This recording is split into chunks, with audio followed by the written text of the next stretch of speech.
Miguel, buenas tardes. Muy bien, muy bien. ¿Cómo te encuentras el día de hoy? ¿Bien? Muy bien, gracias. Excelente. Bueno, pues Miguel, coméntanos, tú eres una persona que pues se ha enfocado en este tema del 2 de octubre de 1968, que eres parte también de esta historia. ¿Qué pasó el 2 de octubre de 1968? Pues mira, la memoria nos dice que el 2 de octubre de 1968 se cometió un crimen de Estado. Un crimen de Estado porque lo ejecutaron miembros de las Fuerzas Armadas a través de una agrupación creada específicamente para eso, que se llamaba el Batallón Olimpia, dirigido por autoridades civiles y militares en el gobierno del licenciado Gustavo Díaz Ordaz, con el apoyo directo de su secretario de Gobernación, que era Luis Echeverría Álvarez. Por lo tanto, se le considera hasta la fecha como un crimen de Estado. Yo quisiera poner un paréntesis porque en lo personal yo pues tenía 16 años, vivía en Colima, y para mí y para la juventud que no vivíamos en la Ciudad de México, fue un despertar a la conciencia social. Para mí en lo personal yo así lo tengo mentalizado como una reflexión, porque preguntarnos qué significaba en ese momento, estábamos muy jóvenes, qué significó reprimir a jóvenes estudiantes por exigir respeto a sus derechos. Por lo tanto, queda muy grabado para los que desde entonces comenzamos a darnos cuenta lo que pasaba. Aquí lo tengo registrado yo en su momento, porque vinieron a Colima. Yo estaba recién salido de la secundaria y estaba estudiando la preparatoria, el bachillerato aquí en Colima, en la Universidad de Colima. Por lo tanto, llegaron brigadistas de la Ciudad de México, de estudiantes colimenses que estudiaban tanto en la UNAM como en el Politécnico y en Chapingo, que nos comenzaron a informar en la medida de lo posible. Estuvimos en una asamblea en el patio trasero de lo que era la universidad en ese entonces, lo que es hoy el Instituto Universitario de Bellas Artes, el IUBA, en Colima. Ok. Y Miguel, compártenos, bueno, en tema general, ¿verdad? De esta fecha, pues que se conmemora el día de hoy, ¿qué es lo que realmente estaban buscando? ¿Por qué luchaban o por qué se manifestaban más bien los estudiantes? Mira, yo pienso que se juntan, por un lado, ya esta es como una reflexión que se ha hecho durante estos 57 años, ya que llevamos desde el 68. Entonces, más o menos la información que se recoge, pues principalmente es que, por un lado, existían ya desde antes algunas manifestaciones de inconformidad en los estudiantes de ese tiempo, porque de hecho, pues desde 1956 hubo una agresión a los estudiantes del Politécnico Nacional. Fueron despojados de lo que era su internado en el gobierno de Adolfo Ruiz Cortines. Se les quitó el internado a través del ejército, intervinieron, los desalojaron del internado, y ya desde entonces, un 23 de septiembre, pues cambiaron un rector para quitarles el derecho a organizarse, porque tenían una organización muy autónoma, muy independiente, los estudiantes del Politécnico. A raíz de ese entonces ya venía habiendo una presencia de la represión a los estudiantes. Para ese tiempo, en 68, aprovechó el gobierno un conflicto entre estudiantes para llegar con la fuerza de la policía, porque primero comenzó con la policía de lo que fue en ese tiempo de la regencia de la Ciudad de México, y después, con el apoyo del ejército, reprimieron a los estudiantes como si fueran delincuentes, cuando por lo tanto, se pasó de un conflicto entre estudiantes a un conflicto mayor que escaló. Por lo que se sabe, estaban tratando de impedir que hubiera alguna manifestación estudiantil de protesta cuando se presentaran, porque estaban preparándose las Olimpiadas de 1968. Y entonces fue una provocación la que comenzó a hacer tanto el gobierno federal con las fuerzas del ejército para crear condiciones de pacificación a los estudiantes para evitar que se presentaran cualquier tipo de manifestación en pleno pues competencia del 68. Eso es lo que se sabe hasta ahorita que sucedió. Muy bien, y bueno, ya el día de la manifestación, el día que pues sucedió esta trágica historia que como lo mencionas se consideró ya un crimen de lesa humanidad, ¿cuál fue la orden? ¿Cómo fue la orden? ¿Cómo fue el despliegue también de la parte de la seguridad para que diera pie y comenzara esta trágica historia? Mira, a raíz de la primera agresión que se dio a la manifestación, los estudiantes hicieron un pliego petitorio que fue derogar el artículo 145 y 145 bis del Código Penal Federal, el que utilizaban para reprimir y encarcelar cualquier disidencia política y para exigir la liberación de presos, que ya había presos políticos, más los que habían detenido en las primeras manifestaciones, y así como eliminar el cuerpo de granaderos que aún todavía existen, que se los usan para lo mismo, para impedir las manifestaciones. Y aparte se exigía remover a los jefes policíacos de ese momento. Entonces, se da esa manifestación, hay represión y por lo tanto los estudiantes se organizan más y de ahí sale la creación del Consejo Nacional de Huelga. Lo cual hace pues que escalone mucho el movimiento y logran crear un movimiento donde se incorporan escuelas no nomás de la Ciudad de México, sino todas las redes de normales rurales del país se integran a estas manifestaciones del 68. Ok. Y bueno, en este contexto ya había, pues como lo mencionas, Miguel, había roces entre estudiantes, cuerpos de seguridad, policíacos. ¿Y cuáles fueron, cómo fue la orden? Bueno, sabemos que hay documentos, hay información que se intentó ocultar, que se intentó quemar incluso, pero hay información que se salvó, que se pudo rescatar. En sí, a lo que marca la investigación y lo que se conoce del tema, ¿quiénes fueron los responsables de este acto? Mira, lo que se sabe, por ejemplo, que la orden que dio el presidente Gustavo Díaz Ordaz y Luis Echeverría, que también tendríamos que acotar que ellos ambos aparecen miembros de la CIA, desde entonces siendo funcionarios de alto nivel y representantes de la nación.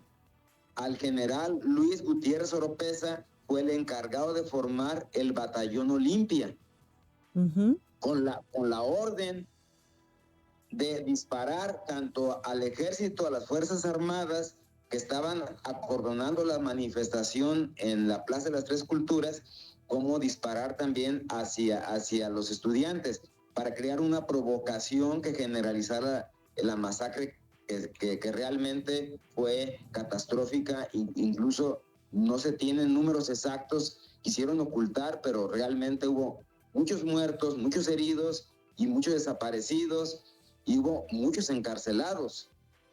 Entonces, desde la orden fue directamente dada por Gustavo Díaz Ordaz, que él incluso en su siguiente informe de gobierno se asume como responsable y como prácticamente se autodefine como si hubiera sido el héroe que salvó el país de una conflagración comunista, cuando fue verdaderamente una farsa lo que hizo como presidente, y tanto Luis Echeverría también, porque ambos servían al gobierno norteamericano porque eran agentes de la CIA. Y eso ahora se sabe, está desclasificada esa información.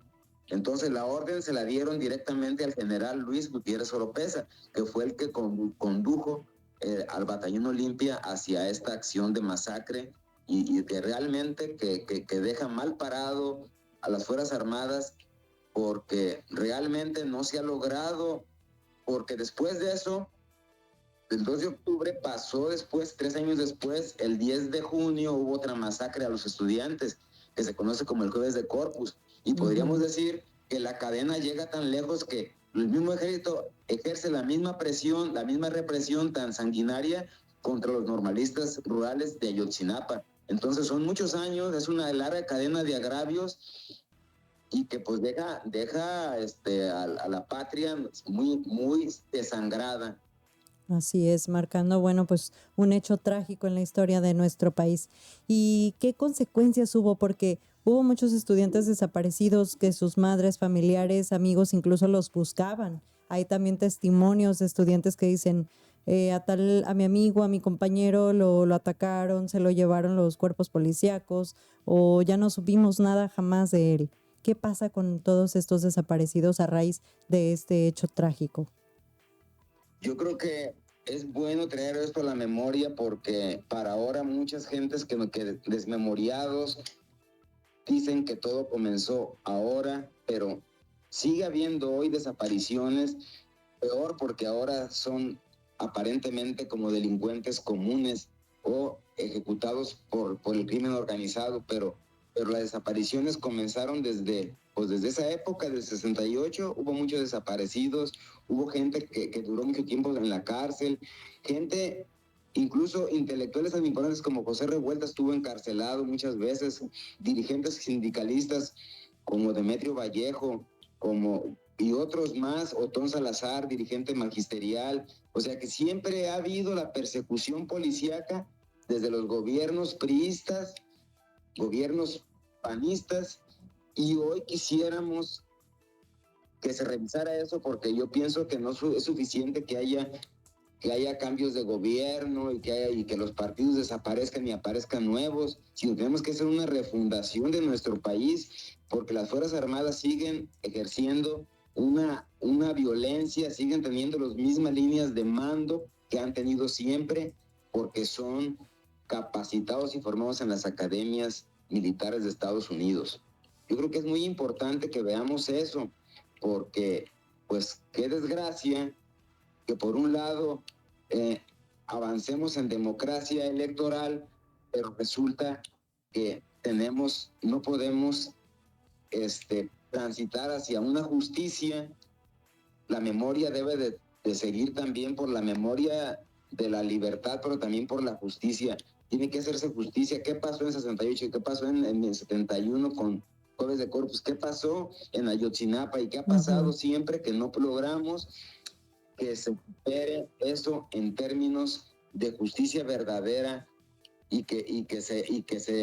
pues que los culpables paguen, por lo menos que confiesen quién les dio la orden de cometer esos atroces crímenes tan atroces como asesinar jóvenes, masacrar y hacer? Estamos viviendo mucha violencia hasta la fecha.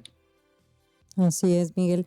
Bueno, y pues un hecho triste, ¿no?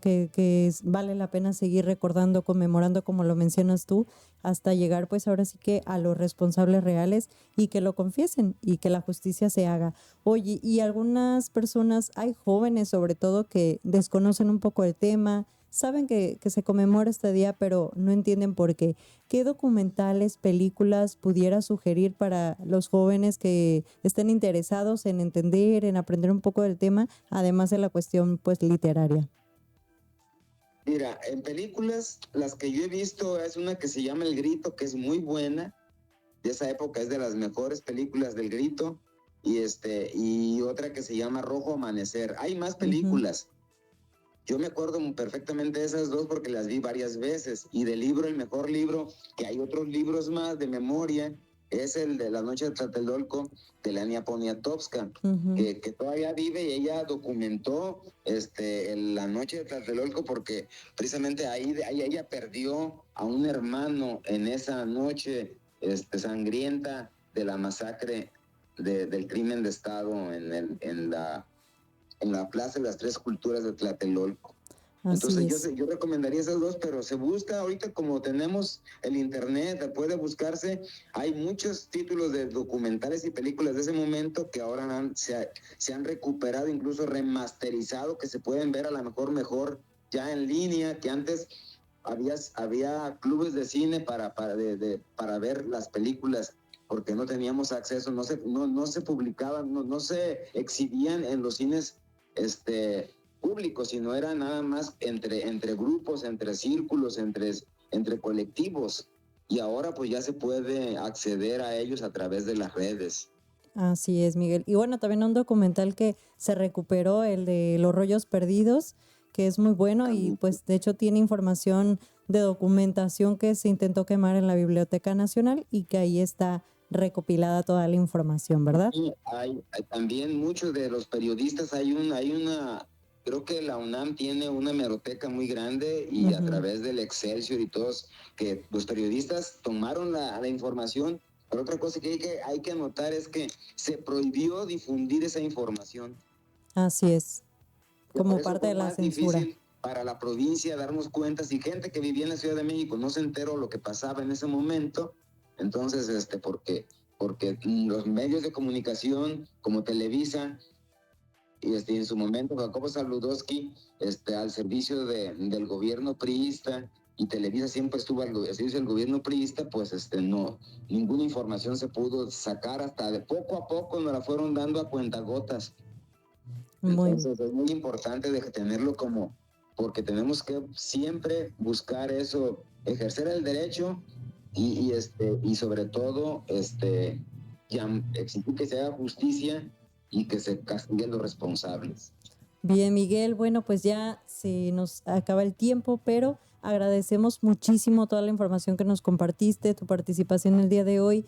Es un tema que no hay que olvidar, que merece la pena que siga presente cada año y todos los días, y como lo mencionas tú, para que se haga la justicia como debe ser.